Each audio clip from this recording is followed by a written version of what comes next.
श्री हरिवंश। गुरुदेव भगवान के चरणों में कोटि कोटि दंडवत प्रणाम। गुरुदेव, वृंदावन धाम में मैं जहाँ ठहरता हूँ वहाँ पर दूसरे संप्रदाय के संत भगवान रहते हैं। वहाँ का प्रसाद पा लेता हूँ कभी कभी। गुरुदेव भगवान, क्या प्रसाद पाना चाहिए? कृपया मार्गदर्शन करें। वृंदावन प्रिया प्रीतम का निज महल है। वैसे यहाँ कहीं भी प्रसाद जो है वो सब श्री जी का ही है, क्योंकि महल है ना। कहीं किसी की भी आराधना हो रही तो हमारी श्री जी के घर में ही हो रही ना। तो यहाँ कहीं भी भोग लगे सबसे पहले स्वामिनी जी का लगेगा, क्योंकि महल है। यहाँ के अधिष्ठात्री वृंदा देवी जो सेवा परायण है, सबसे पहले भोग लाडली जू। तो अगर कहीं भी हम यहाँ प्रसाद लेते हैं तो हमारी लाडली जू का ही होता है। फिर भी अपने प्रेम रस के वर्धन के लिए हम ये जो हमारे इष्ट के अनुराग रंग में रंगे हों, जो हमारे इष्ट के रस रीति में, जो हमारी रस रीति उससे सेवा में मगन हो, ऐसे संतों के बीच में बैठना, ऐसे संतों का उच्छिष्ट पाना, ऐसे संतों के वचन सुनना, ये हमारे जीवन में प्रेम रंग को रंगने के लिए बहुत ही आवश्यक है। और जैसे अपना मार्ग है प्रेम मार्ग का, और हमारे ही प्रभु का एक मार्ग है वेदांत दर्शन। अब उसमें जो ठाकुर जी के श्री विग्रह की सेवा का खंडन करते हैं, ठाकुर जी की लीलाओं की अवहेलना करते हैं, भले संत वेश में है, भले वो हमारे शास्त्र सम्मत मार्ग में ही है वेदांत, लेकिन हमारे लिए हानिकारक है, क्योंकि हम प्रेम मार्ग के उपासक हैं। हम ना ऐसी बात सुनेंगे, ना ऐसे का संग करेंगे, वो हमारे लिए हानिकारक ही है। इसलिए इतनी सावधानी रखते हुए, जरूरी नहीं कि वो संत हैं शास्त्र सम्मत बात कर रहे हैं तो मुझे सुनना ही है। हमें भगवत प्रेम के मार्ग में जाना है। तो जो नाम जापक है, जो रूप आशिक है, जो प्यारे जू के अनुराग रंग में रंगे हैं, हमें उन्हीं का संग करना है। बस उन्हीं की जूठन पानी है, उन्हीं की बात सुननी है, उन्हीं के रंग में रंगना है। नितिक धर्मिन संग तो रंग बढ़त नित नित सरस, नित नित प्रेम अभंग, यह जो कृपा हरिवंश की। अब यह आपको देखना है कि जहाँ आप बैठते हो, जहाँ आप रहते हो, प्यारे जू के भजन मार्ग के विरुद्ध कोई बात तो नहीं। यदि विरुद्ध हो तो छोड़ देना चाहिए, और अगर अनुकूल हो तो अपना श्री जी के चरणारविंद की प्रीति के लिए ही तो हम आते हैं वृंदावन। अब मान लो यहाँ भी आए और हम निंदा स्थिति में लग गए, प्यारे जू के भजन के विमुख वार्ता होने लगी, तो हम रोड में रह लेंगे, फुटपाथ में बैठ लेंगे, लेकिन हमें ऐसे आश्रम में नहीं रहना, ऐसी जगह नहीं रहना जहाँ संत निंदा, भगवत निंदा, भजन विरोधी बातें हो। मुझे नहीं रहना, ऐसी जगह रह लो। भले पैसा दे करके होटल में कमरा ले लो, तो तुमसे कोई बोलने वाला तो नहीं है ना। वहां पैसा दिए हो, आप स्वतंत्र भजन कर लिए। मतलब किसी आश्रम में हो, वहां अगर बैठने में निंदा स्तुति भगवत विरोधी बातें हैं, तो मुझे वो वास अच्छा नहीं। 4 दिन रुकना है, 10 दिन रुकना है, हम कहीं ऐसी जगह वास ले लिए जब पैसा दे दिया और जैसे भी बना रूखा सूखा पैर रात दिन भजन कर रहे हैं। धाम का आनंद तो ले रहे हैं, हम अपनी सोच के अनुसार धाम का चिंतन कर रहे हैं। हमारे चिंतन में, हमारे विचार में कोई ऐसा विचार जो निगेटिव भाव पैदा कर दे, आचार्य गुरु इष्ट भजन, तो हम उससे विमुख ना हो जाएं। ये सावधानी आपको रखनी होगी, आपको देखना होगा। गुरुदेव बहुत अच्छे लोग हैं जी हाँ, ये आपका विषय, ये आपको देखना है, ये स्वयं का है ना। हाँ, वो हमारे उसका भी सम्मान करते हैं। जी जी। भरत जी सहारनपुर से। मेरे प्यारे महाराज श्री को सादर प्रणाम। महाराज जी, मैं स्कूल में किसी घूमने के कार्यक्रम में स्कूल वालों के साथ गया और मुझे प्याज वाला खाना पड़ा। उसके बाद मुझे इस गलती की वजह से पछतावा हो रहा है। आप कृपा करके मुझे इस गलती की माफ़ी दे दीजिए। अरे भाई, आपको प्रणाम है जो आप इतनी सूक्ष्मता से इस गलती की तरफ ध्यान देते हैं। सुनो, श्री जी का चरणामृत यहाँ राधा वल्लभ जी का ले जाओ। कभी ऐसा हो जाए ना तो ये थोड़ा सा चरणामृत लेके पान कर लिया, हो गया उसका प्रायश्चित। ठीक है, अहोभाग्य जो इस अवस्था में इस बात पर ध्यान दिया जाए कि हमारा भोजन तमोगुणी न हो, हमारा भोजन अशुद्ध न हो।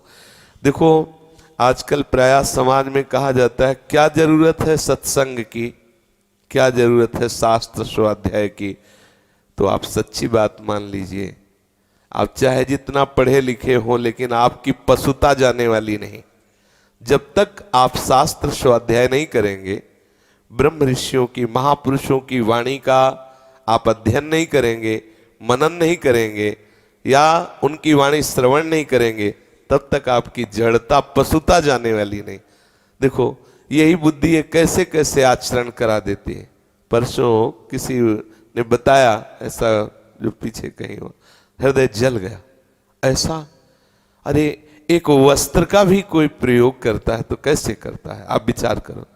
हम कैसे राक्षस बनते चले जा रहे हैं, हमारे नए नए बच्चे कैसे धूर्त होते चले जा रहे हैं, शास्त्र विरुद्ध आचरण करते चले जा रहे हैं कि ना उनको पता है क्या खाना चाहिए, क्या पीना चाहिए, क्या देखना चाहिए, क्या बोलना चाहिए, कैसे रहना। तो दशा क्या हो रही, आप देखो क्या दशा हो रही।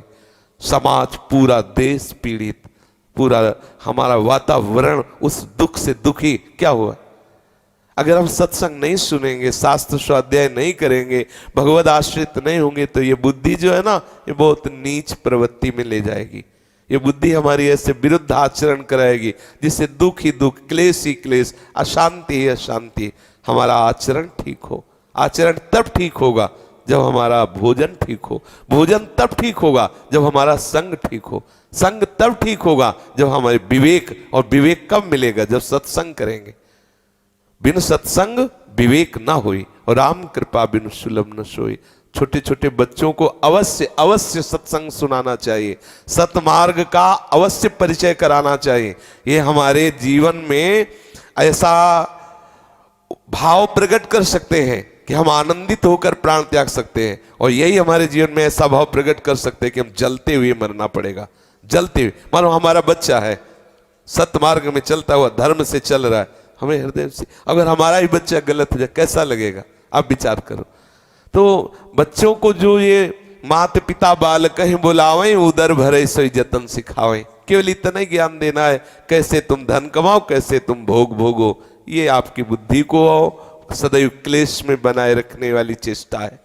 इसलिए चाहिए कि जैसे अब देखो छोटा बच्चा बोला ना, मुझे जलन होती जब मैं कभी चला जाता हूं और मुझे वहां कुछ ऐसा भोजन मिला जिसमें प्याज लहसुन, तो मुझे जलन होती है कि मैं गुरुजी की आज्ञा के विरुद्ध। छोटा सा बच्चा है, ये विचार उसको कहीं भ्रष्ट होने देगा।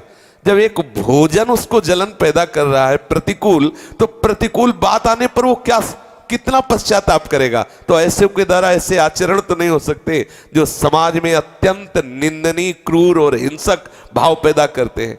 इसलिए अत्यंत आवश्यक है शास्त्र स्वाध्याय, संत महापुरुषों का संग, जिससे हमारी बुद्धि पर, अरे भगवान मिले ना मिले, कम से कम समाज में जीने लायक मनुष्यता तो आ जाए।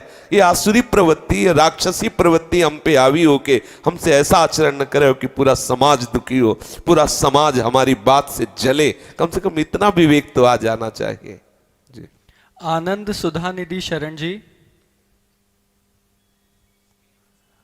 महाराज जी, हम धामवास करते हुए यदि नौकरी आदि ढूंढते हैं तो वो अन्य आश्रय तो नहीं माना जाएगा? भगवद आश्रित होकर के हम जो भी कार्य करते हैं प्रभु की प्रसन्नता के लिए करते हैं, उसको अन्य आश्रय नहीं माना जाएगा। हाँ बिल्कुल, जैसे एक राजा राज्य काज सब करता हुआ कभी किसी को दंड भी देता है, कभी किसी को पुरस्कार देता है, कभी किसी को डांटता भी है, कभी किसी को प्यार भी कर, वो सब भजन ही माना जाए क्योंकि वो राजा है। ऐसे ही आप माता पिता को वृंदावन वास कराने हेतु, स्वयं वृंदावन वास हेतु यदि कोई नौकरी करते हैं, कोई क्रिया करते हैं, तो भगवद आश्रित होकर ही तो कर रहे हैं, वो अन्य आश्रय नहीं माना जाएगा। हृदय से प्रभु की प्रसन्नता के लिए आप सारे कार्य, प्रभु अर्जुन को यही तो कह रहे, तुम अपने कर्तव्य का पालन करते हुए मामनुस्मर युद्ध च, मेरा स्मरण करते हुए तुम युद्ध करो, कर्तव्य पालन कर। ये शरीर किस लिए है? बिना क्रिया किए रहेगा नहीं। तुम भगवत प्रसन्नता के लिए क्रियाएं करें, सत क्रियाएं करें, सबको आनंद हो ऐसी क्रियाएं करें, शास्त्र सम्मत क्रियाएं करें, तो प्रभु आश्रित होकर के ही तो हम कर रहे हैं, समझ रहे ना। तो इसलिए वो कोई अन्य आश्रय के अंतर्गत नहीं आएगा। और फिर जब आंतरिक प्रेम की उमगन होती तो ये भी उपदेश काम नहीं करता, फिर उसके लिए दूसरा मार्ग चालू हो जाता है, हृदय से ही वो समझाना नहीं पड़ता है।